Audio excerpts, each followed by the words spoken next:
Perfect. Thank you. Just a quick plug. I helped Jim May host the open mic storytelling here at Stage Left, third Sunday of every month. Our next one is May 19th. Come on out, tell a story. Everybody's got a story to tell. We'd love to hear yours. I'm going to do one now I call School's Out.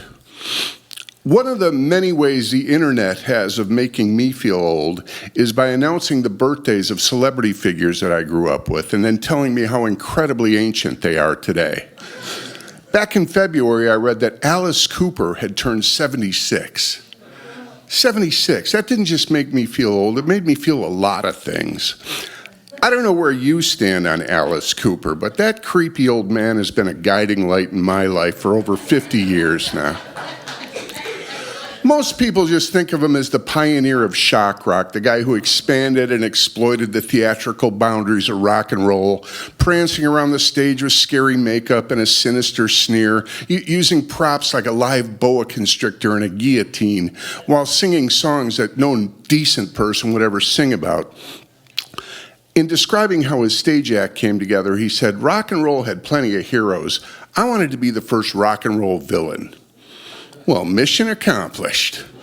The first Alice Cooper album I ever owned was a raffle prize I won at an 8th grade dance in 1973 at St. Thomas the Apostle School in Crystal Lake. I don't know who was in charge of procuring prizes for that event, but I'm sure they were severely reprimanded afterwards. You got to remember, in 1973, Alice Cooper wasn't just an entertainer doing shtick.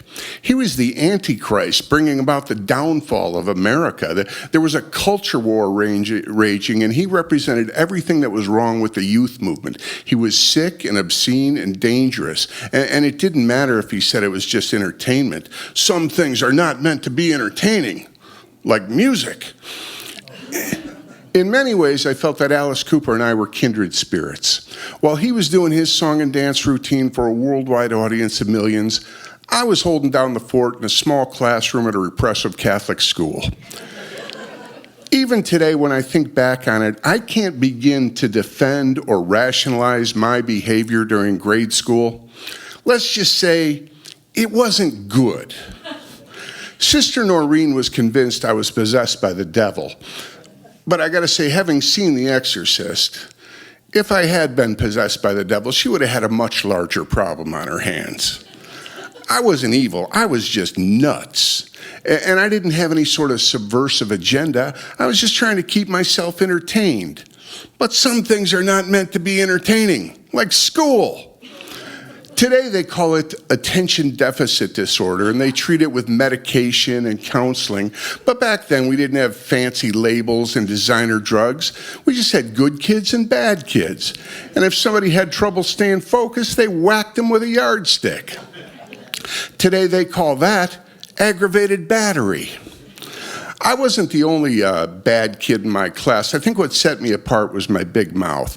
While my friends, my partners in crime were more covert by doing things like crushing up Alka-Seltzer and sprinkling it in the soil of Sister Edwardine's plants.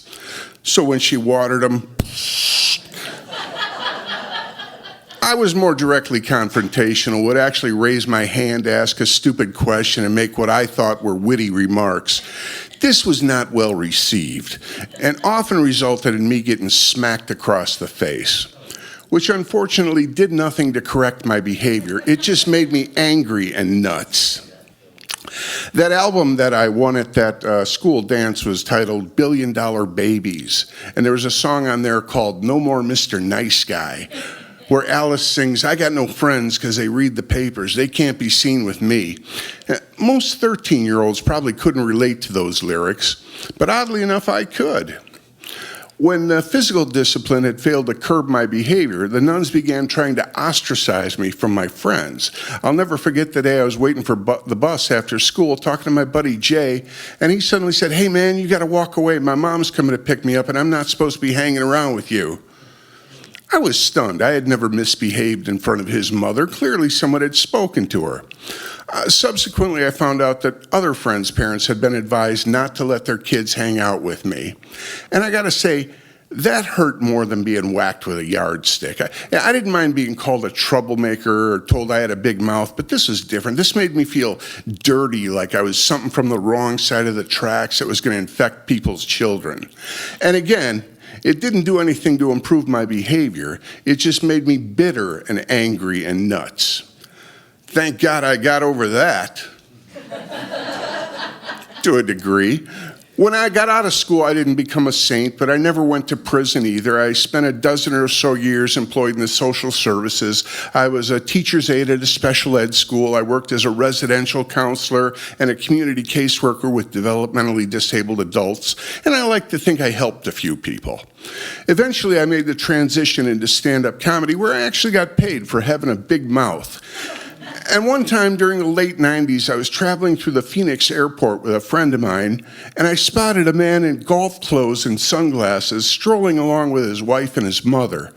And I said, "Hey, that's Alice Cooper." Now, most normal people have enough common sense to leave celebrities alone when they see them out in public. But I think we've established that I'm not normal. And when I see Alice Cooper, I want to go talk to him. So I did. The weird part was, he didn't seem to mind. He chatted with us, signed an autograph, even posed for a picture with me. In short, the guy who sang "No More Mr. Nice Guy" was a really nice guy. So now Alice Cooper is 76 years old. He's still touring. I'm planning to go see him in August. He hasn't brought about the downfall of America. He didn't die of a drug overdose, never been involved in any sort of weird sex scandal. On the contrary, he's been clean and sober for many, many years now. He's been married to the same woman for almost 50 years. He's founded a faith-based organization that sets up help centers for troubled teens. He golfs and goes to church. If he's the Antichrist, he's doing a really lousy job of it. And if they were wrong about Alice Cooper, maybe they were wrong about me too. Thank you.